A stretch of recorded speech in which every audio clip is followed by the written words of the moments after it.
So this week, AOPA sent a message out to the users of the AOPA Flight Planner about the future of that product. Jirka, tell us what this message was about. We notified all the users that have used the Flight Planner sometime in the last 2 years, Right. Be it once or be it 10 times or 100 times, that the product will be sunset and will no longer be available starting end of April. Okay. Unfortunately, of course, technology changes, and we found out that the engine that powers the Flight Planner, all the things underneath that provides the flight planning engine and a lot of the information, is being sunset by the provider Jeppessen. Right. And as we looked at what our alternatives are, we kind of realized that over the last probably a better part of decade and a half, AOPA has provided some version of a flight planner to pilots to fill a void in the marketplace. Yep. To fill a void between the products pilots have to pay for and those that just want to go fly and need something simple to prepare for the flight and plan it. Right.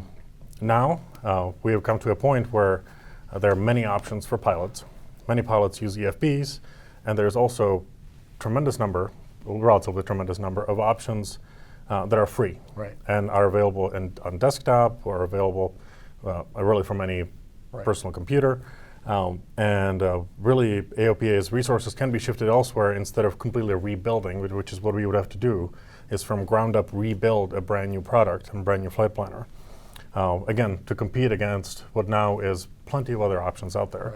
Right. Now, we don't discount the fact that this is a dramatic change, Right. but we do want to make sure that we make the right decisions. Right.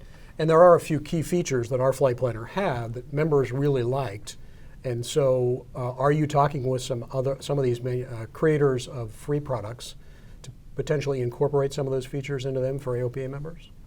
Absolutely. So that's probably the hardest thing for anybody that's been using the Flight Planner, Right. to transition to something else is the AOPA Flight Planner does have some unique, really good features. Right.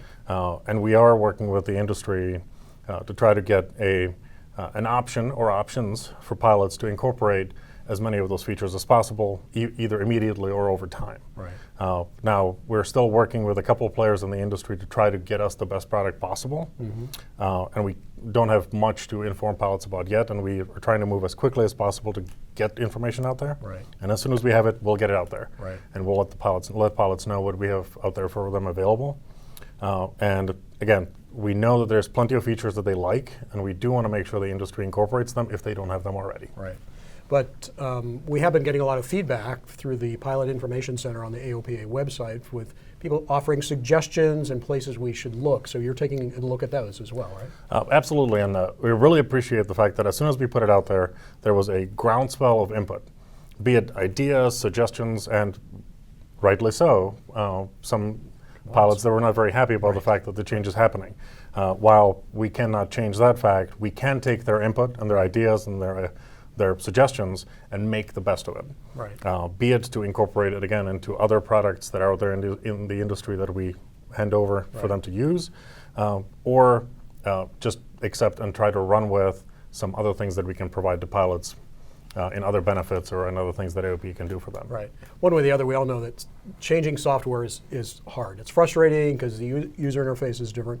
But one way or the other, that was going to happen here because of the sunsetting of this engine, flight planning Right. engine. So we were going to have to rebuild something completely new anyhow. The current product was not very optimized for use on touchscreens anyhow. Right. So that would have made a significant change. So if we start making some of these features through other products, that one way or the other, people are going to have to learn a new user interface, right?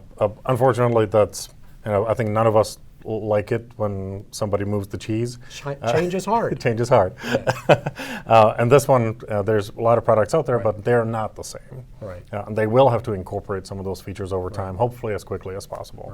Right. Some hopefully available to pilots and other things that they use. And we do want to make sure that people are informed. They plan their flights well, they know about the weather, they have the information about the airport. Right. And in the end, it's our job to try to make sure that that's as accessible to as many people as possible. Right. But in the end, again, as you said, not only because of the planning engine itself, the product needed an update anyway. Right. And unfortunately, the fact that this planning engine is being sunset, because it was an old piece of technology that Right. Jeppessen was supporting, we had to make that decision. Right.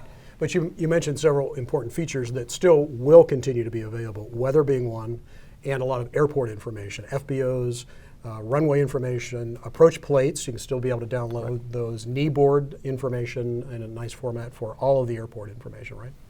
Absolutely. So there are certain things that AOPA has to always be really good at, and providing information about things like FBOs, airports, the airport directory. We're actually migrating much more of that into the AOPA app itself, which is again free to our pilots, and extends how they can get at things like the charts and the approach plates and just contact information for airports, and just as importantly, weather, absolutely critical at all times, for all of us, on the ground or in the air.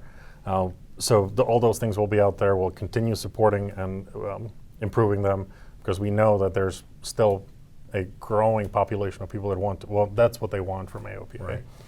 And among the other things that members have told us are important to them is that it's a desktop flight planner, and that it's easy to use a mouse and a keyboard, and that it's not brand specific. You can use it across any device, and we're going to make sure that's there, right? Right, absolutely. So the free products that are out there, and some of the ones we're working with now to try to get as many of those features incorporated that we just talked about. The mission, of course, is to be desktop accessible, which on its own inherently means that it doesn't matter what kind of computer you have, Apple, PC, or anything in between. I don't know what there is in between. And it should be accessible to everyone and optimized for everyone. Not playing favorites between devices. Yep. Okay. So remind us again of the timeline here when the current flight planner is going to sunset, and do you have any sense of where we might be with when we might be able to let people know what alternatives are available? So sunset is at the end of April. Right. That is when the current flight planner will not be supported anymore, and that's why the engine will be shut down for flight planning by Jeppessen, and of course at that point we have to shut down the front end of the flight planner as well. That does not mean that our pilots are going to lose that information. We're going to retain and store all that information. So their flight plans. Their flight plans, any profiles that have set up in there, we'll continue to carry that. And as we bring other partners online or other tools online that they can work with, they can migrate those or copy that over as hopefully as easy as possible. And again, that we will make sure that it's as easy as possible to migrate over. Hopefully within the next couple of weeks, we can give pilots a little bit more information on other options. Well, again, we're moving as quickly as we can to try to get that in place, at least some basics, get one or two solutions out there, and then focus on other benefits as we go in the long run, because again, I don't want to discount the fact that we get a ton of ideas in the Pilot Information Center website, many of them fantastic, and we need to look at them. And the good thing is there's plenty of flying events happening moving ahead, and we will see a lot of our friends in the industry around, and we'll definitely suggest some of those ideas and try to work with them to try to get them in place that are in some way unique and additive or incremental to what we are providing to pilots today. Okay, so we'll be back with more information as soon as we got it. Thank you.